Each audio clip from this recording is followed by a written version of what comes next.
Hi everyone, how are you doing? I'm doing well. I just got back from the European premiere and the closing night gala of the London Film Festival for a film called Free Fire, which is directed by Ben Wheatley and it stars Cillian Murphy and Brie Larson and a whole group of other really excellent actors. And the film was a lot of fun and I had a few glasses of champagne, so I don't know if this is going to become a recurring theme where I go out and have a few drinks and then I come back and I make book videos. I don't know. What do you think? Should I keep doing that? Is that a good thing? Make drunken book videos? I don't know. But anyway, because it's the 16th of the month, I wanted to do a wrap-up of what I've read so far in October. But October's been a really busy month for me so far. I have read 5 books, but I've been really busy going to the London Film Festival, and it's also been the London Literature Festival. So I've been bouncing from event to event. I have actually seen 14 films at the London Film Festival so far this month, and I've been to a number of literature events.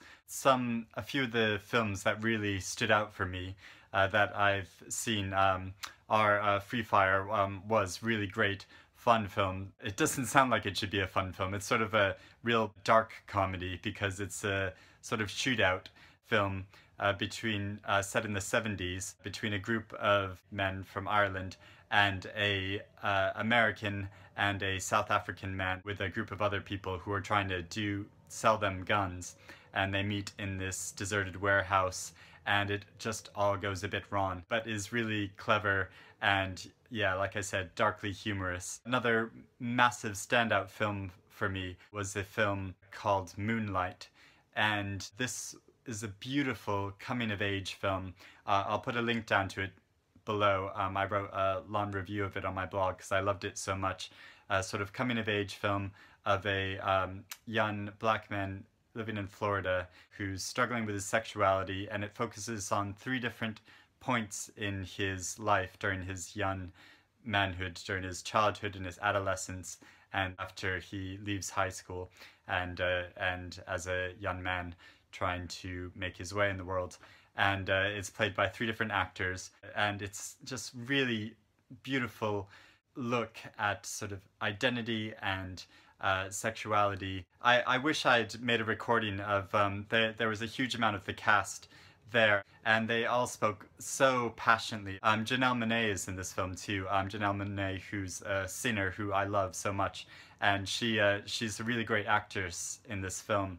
And she gave the most wonderful speech about how this film is really a testament to anyone who is sort of an outsider in their community, and but who finds their tribe, the people that they can relate to. She spoke so well about it. And let me think. There was another great film I saw yesterday called Lady Macbeth, which is a British film. It actually has nothing to do with Shakespeare, but it's based on a novel, and it's set in 19th century about a woman who is sort of sold into this marriage, and she becomes very defiant, and her very domineering husband and his awful father want her to play this very submissive wifey role, but she's not having it, and she has her own way, and it is really great, really powerful. Another real highlight of the film festival was a German film called Toni Erdmann, which is a 2.5-hour comedy, which sounds like it shouldn't work, but is so good. It is so funny, so surprising, and really surreal and bizarre. It's about a father-daughter relationship, a father and his adult daughter, and she's very uptight and conservative in trying to make her way in the world of business, and her father is really kooky and doesn't take things seriously, and it's about those clash of personalities. And I fully expect this film to get Oscar attention. It will be shortlisted for the best foreign language film at the Oscars, and might even win, who knows. But yeah, the film festival has been really great. I've got all my tickets from the festival. So yeah, that's been good. And also the London Literature Festival has been great. I got to see Margaret Atwood. She was interviewed by Erica Wagner talking about her novel Hag-Seed, which I did read at the beginning of this month and loved. It's part of the Shakespeare series, her take on The Tempest, and she and Erica Wagner read a bit from it. It's all about a man who is ousted from his job working as the director of an arts festival, and many years later he starts working in this prison where he teaches the inmates about Shakespeare, and they put on Shakespeare productions, and over these many years he's quietly plotting his revenge of the people who ousted him from his job. And when these people eventually come to visit the prison because they're political figures, he puts on this special production of The Tempest for them to get his revenge. So it's a very comic novel, a very clever novel that reinterprets The Tempest in this contemporary setting, but also it's a very moving novel because what she says in it about people in prison, the inmates of the prison, they're a very diverse group of people, many from ethnic and minorities from all over the world, and she gives a voice to these people, and they reinterpret Shakespeare in their own way. They do this sort of hip-hop version of The Tempest in a sort of Hamilton type style. And this reading, Margaret Atwood and Erica Wagner read a section of it of this sort of hip-hop style, which was really interesting. And also Margaret Atwood did this. I'm trapped in Margaret's frock. And to see why she did that, I'll post a link to this short section in the Q&A session that she did, where she talks about her home economics opera that she put on when she was younger, that she directed and acted in and wrote. So yeah, I think Hag-Seed is a really strong, interesting novel and really enjoyable read. I love Margaret Atwood. We all love Margaret Atwood. She's wonderful, isn't she? At the London Literature Festival, I also got to see Olivia Lane and Teju Cole and Megan Bradbury all talking about the theme of sort of loneliness in the city. Olivia Lane wrote one of my favorite books that I've read so far this year, called The Lonely City, which is such a beautiful nonfiction book where she looks at the lives of different artists living in the city, and it was just a wonderful event. I also saw Deborah Levy speaking about desire, and in a really passionate and interesting way. Deborah Levy, who wrote Hot Milk, which is another one of my favorite books of the year, that is also shortlisted for the Booker Prize. And so it's been a really great event. I also had a wonderful night seeing Garth Greenwell speak about his novel at Foyles. And he speaks so passionately and interestingly about his fiction. I'll show a short clip of that to see just how articulate and interesting he is. Very well-meaning, generous critics, as an attempt to bring the book to a larger audience, and God bless them everyone. But they will say this thing that to me is disturbing, which they will say, this is a book about gay people, but it's universal. This is a book about black people, but it's universal, etc. And it's that but that seems to me sort of deeply wrong, because it implies a use of the universal that suggests that there is somewhere some human experience that is not marked by the particulars of history, of race, of class, of sexuality. And what that allows is it allows for the universal to just mean whatever the sort of dominant privileged subject position in the culture is, which in our culture is straight white male. And that seems to me kind of deadly. And then also it seems to me that it gets something really wrong about literature, which is that literature, and I've said this many times, that literature arrives at the universal through the particular, and that the extraordinary thing about literature is that it does not dissolve the particular into the universal, but instead it holds the particular and the universal at the same time. It does seem to me very important. His novel, What Belongs to You, is such a powerful, interesting book. I mean, talking about desire, this book really gets into the heart of desire, about a passionate love affair, and is so wonderful and intelligent and interesting. Yeah, read What Belongs to You by Garth Greenwell if you haven't read it. It is a brilliant novel, which I'm sure is going to be remembered for years and years. So those are some of the things I've been up to. So as you can see, I've been really busy, but I have also been reading. So I read Hag-Seed, and I also read Graham Norton's debut novel. For those of you who don't live in the UK, you might not know Graham Norton is a really famous TV presenter and actor, and he's written a debut novel called Holding, which is a really fun, entertaining, funny and moving novel set in Ireland, and it's a sort of small town murder mystery where there's a building site and they dig up a body which has been buried there for many years. It's the bones of a body. I think they've been buried there about 20 years, and it focuses on this detective who investigates the crime to see what happened, and the town is filled with all these sort of quirky characters, and so you get to know some of them and their relationships to each other, their jealousies of each other, and yeah, it's just a really entertaining, great novel, a great autumnal read, a sort of book that you just want to sort of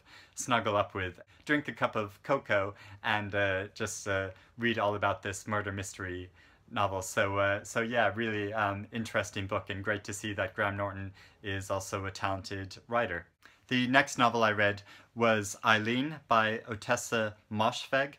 This is also shortlisted for this year's Booker Prize, and wow, this is a really creepy novel. It's another great autumnal read, a great like late October, November read, because yeah, it's really dark and creepy, all about a woman in the a woman sort of who's old now and is remembering back to the 1960s and a crazy week in her life when she grew up in this small town, this small New England town, which she never actually names, and this really claustrophobic, horrible relationship she has living alone with her alcoholic father, who's an ex-police officer, and she works in a prison, and she's very self-conscious, very self-aware of her body and the functions of her body. She describes in a lot of detail the uncomfortableness she feels in her own skin,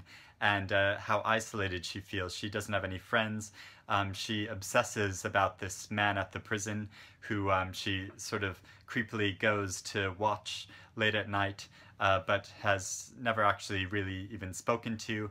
And then a new woman starts working at the prison who is a bit nice to her, and she suddenly has this excitement that she has a friend suddenly, and it's what happens during that week with this friend, which is really alarming and crazy, and yeah, so it's a really suspenseful, interesting psychological portrait of a very twisted character, and yeah, really interesting read. The next book I read was Autumn by Ali Smith, the beautiful Ali Smith, who I love so much, and this is a wondrous novel. I love it so much, and she talks about nature so much that I actually went into nature to talk about this book a bit. So I finished reading Ali Smith's new novel Autumn, which I was so excited about because Ali Smith is one of my favorite authors, and this is the first novel that she's planned in a quartet of novels, all named after the seasons. It's the story of Elizabeth Demand, who goes to visit her very elderly friend, Daniel Gluck, while he's in a care home. And it's about the stories that they read, it's about the stories that they tell each other. It's about Britain after the very controversial decision to leave the European Union. It looks at the past while also considering the present, and looks for strategies to create a dialogue between people where dialogue has broken down. And because Ali Smith writes so much about the natural world and trees in particular, I thought it would be fun to come out and ask a tree what it thinks of this novel and Ali Smith's books. I prefer Ali Smith's short stories to her novels. So yeah, like I said, this is a brilliant novel and also really funny. It is such a funny book. She has such a good sense of humor. It's both cleverly funny in the way that she has wordplay, her phrases, the way she juxtaposes characters, her take on modern life.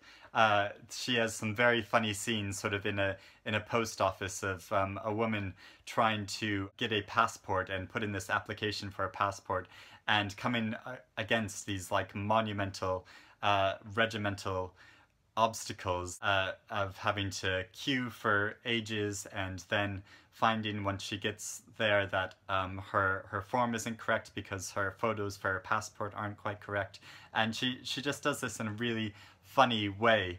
But it's also really tender and moving, the relationship between this girl and this old man and their friendship.